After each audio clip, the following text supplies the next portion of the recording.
Well, I gotta say, I did not see that one coming.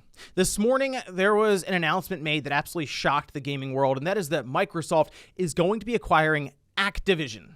This is the largest acquisition we've ever seen in gaming, but even outside of that, it's the largest cash acquisition that's ever been made. And we're going to go over that here today and what exactly this means for us. Guys, if you enjoy these videos, make sure that like button helps out a ton. And if you're new here to the Spawn Wave Plus channel, make sure you subscribe down below. Let's head over here. This is news.xbox.com where the announcement was made. They have a nice little card at the top here, the Xbox Plus Activision, Blizzard, and King, showing off all the different games and studios that will become part of Microsoft's first-party lineup.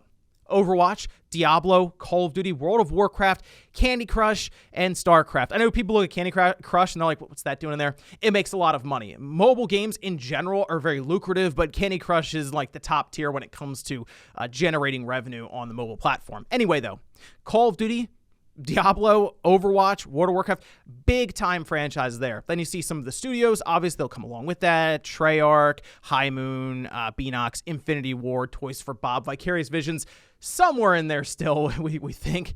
But we can scroll down here. This is written up by Phil Spencer, welcoming the incredible teams and legendary franchises of Activision Blizzard to Microsoft Gaming. Creators of Call of Duty, Warcraft, Candy Crush, Tony Hawk, Diablo, Overwatch, Spyro, Hearthstone, Guitar Hero, Crash Bandicoot, StarCraft, and more join Xbox. So I want you to stop and think about this for a second.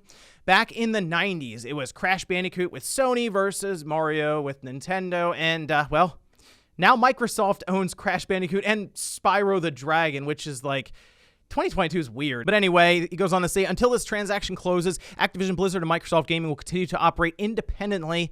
Once the deal is complete, the Activision Blizzard business will report to me as CEO of Microsoft Gaming. That's Phil Spencer there.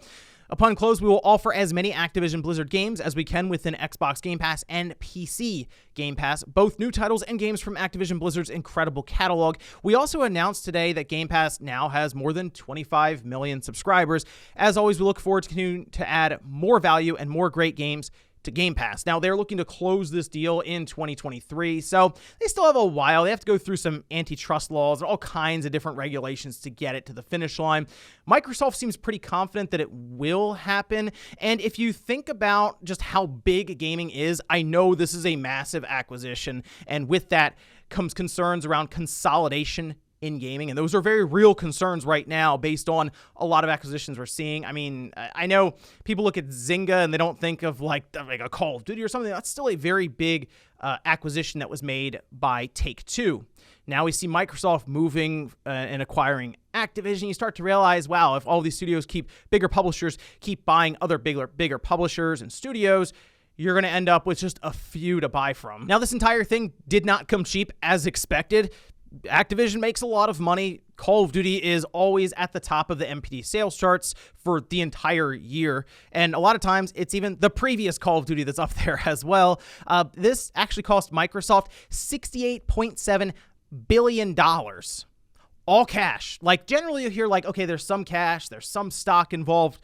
Microsoft just wrote a check, basically, and they were like, we'll take all of that. And there is a lot that's going to be coming out from this deal. Obviously, we'll talk about Call of Duty here in a minute, but even if you look outside of the initial offerings when it comes to the big IPs that'll be coming to Microsoft, it looks like they're also positioning themselves for a future that might involve the metaverse and blockchain. I know, it keeps coming up, but I mean, we just see this kind of a move happen, and metaverse is brought up from the chief executive Satya Nadella, where he says gaming is the most dynamic and exciting category in gaming or entertainment across all platforms today, and will play a key role in the development of metaverse platforms. So remember that is being brought up right now by Microsoft after spending nearly $70 billion. And I think that's hard for people to put into perspective how much money that actually is, but we can also look around and see some companies in gaming now, big, even first-party publishers who aren't worth that much technically. Like, here's Dr. Serkan Toto after the announcement was made, saying, by comparison, Nintendo's market capitalization is currently $61 billion. Yeah, basically, in essence, Microsoft spent a Nintendo to get Activision. Now, obviously, the play here is for Game Pass. I've said this multiple times in the past, like with that Bethesda deal. This is a long-term thing for Microsoft. They're not looking to make back $60 billion like tomorrow. This is something they're planning 10, 15, even 20 years into the future as a service with Game Pass that would then, of course, be held up by things like the Xbox, PC, mobile phones through the cloud, etc.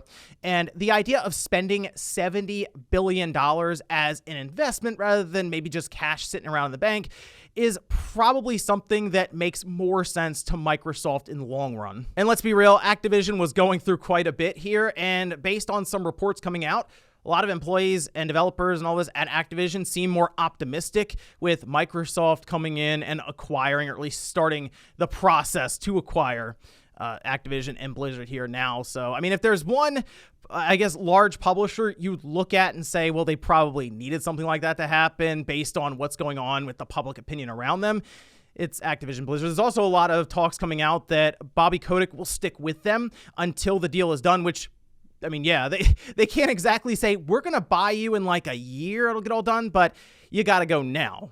I mean, that he's going to stick around, and I assume after that's done, he's out. Like, that is at least what the rumors and reports are saying now, is that Bobby Kotick will stick around. Once the deal is signed and everything, he'll basically be stepping aside. I'm sure he'll be jumping out the plane with like 4 golden parachutes, but at the end of the day, it's probably best for Activision Blizzard. Also, can you imagine being in such a position at a company like Bobby Kotick was, where another company has to come in and buy that company for $70 billion to get you to step aside with hundreds of millions of dollars, I'm sure, in your pocket as you walk away. It's just incredible stuff there. But the biggest conversation now is, what does Microsoft, as like a first-party studio or developer, I should say publisher, do with all of these studios from Activision and those IPs that we expect to see now with Call of Duty every single year? So the way Phil Spencer is talking about this reminds me very much of how he talked about Bethesda when they were starting to have their acquisition process begin, where he wasn't really straightforward about their plans. And then after it was all done, the ink on the paper, it was just drying. Oh yeah, Starfield, that's going to be Game Pass. Wherever Game Pass is where Starfield will be. Basically saying, hey, Sony, if you want Starfield, if you want Elder Scrolls, maybe let Game Pass onto the PlayStation. Well, I think that's what's going to happen here with Call of Duty. It's going to be an interesting timeline or a series of events here.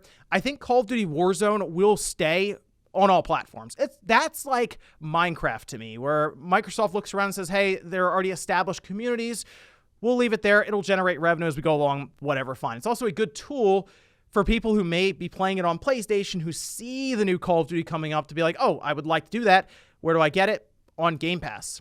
Now, because of the timeline here for this deal to happen, I don't think it's going to be this year. Like, we'll have Call of Duty come out. It'll be across the board on all platforms. I also don't think it's going to be next year, because there's a chance that this deal doesn't wrap up until midway through 2023. And by then, Call of Duty will either be revealed or already be to the point where it's getting ready to be revealed, and then they'll already have it set up. I think it'll be the following year. So 2024, whatever Call of Duty comes out then, will most likely be Xbox, PC, Game Pass exclusive. And I think that's going to be a common thing going forward with most of these IPs. I mean, really, any new games that come up that haven't already been announced or that don't already have deals in place with other publishing partners, like, I think you're going to see them mostly be Game Pass, Xbox, PC, cloud exclusives. That's what Microsoft is doing right now, is investing in IPs, studios, in order to hold up a constant flow of games to Game Pass.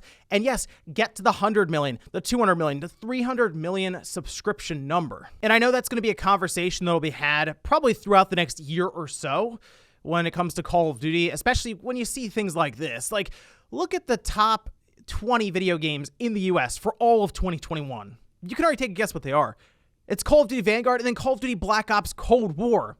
That's right. The older Call of Duty from the year prior was number 2, second to the newest Call of Duty. Microsoft is looking at this and saying, well, if it's a Game Pass exclusive years in the future now, when we do 2024's Call of Duty, we could see a massive surge in signups. And they're probably right. I mean, if you think about how many people buy Call of Duty every single year, doesn't matter if I think it's boring or stale, even though I do.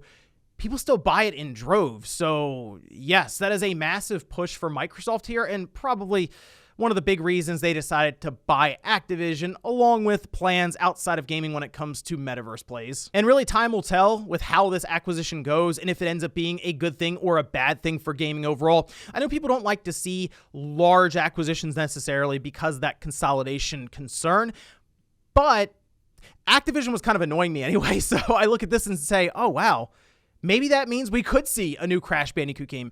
Maybe Spyro could continue on. Could we get a new Tony Hawk game? Because up until now, everyone at Activision has been working on Call of Duty. And I just mentioned I felt like it was getting stale. So I was sort of checking out of Activision as it is, whereas Microsoft needs variety for Game Pass. So I would like to think there's a place for a new Crash Bandicoot as a Game Pass exclusive game, or maybe somebody there at Activision could work on a new Banjo-Kazooie game. Again, a lot of possibilities, a lot of crossovers too that could be happening in the future, but let me know what you guys think about this one, because I know we've talked about crazy acquisitions before, and a lot of them sounded like fan fiction things when it comes down to Microsoft buying everyone, but I mean, this legitimately shocked the world at this point. Thanks guys for watching, and I'll see you next time.